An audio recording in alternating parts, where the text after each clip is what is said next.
अब यस्तो मिठो खिर कसरी बनाएर खाने त आउनु आज म तपाईँलाई भन्छु।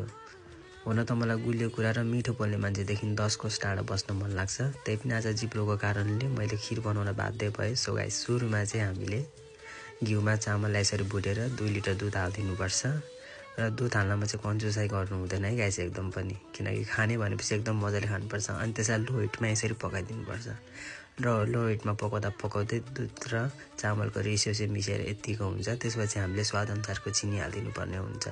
मलाई चाहिँ त्यति गुलियो मन पर्दैन, त्यही भएर मैले चाहिँ 2 चम्मच मात्रै चिनी हाल्दिएँ। अब चाहिँ तपाईँले जति हाल्न मन सक्छ हाल्न सक्नुहुन्छ। अनि त्यसपछि एउटा प्यान लिने र त्यसमा चाहिँ हामीले मन परेको बदाम किसमिस काजु चाहिँ यसरी भुनिदिने। त्यसपछि खिर माथिबाट हालिदिने तड्का हाने जस्तै। अनि त हाम्रो खिर इज रेडी। यति राम्रो खिर हेर्नु त, हेर्दै खानु लाग्दो।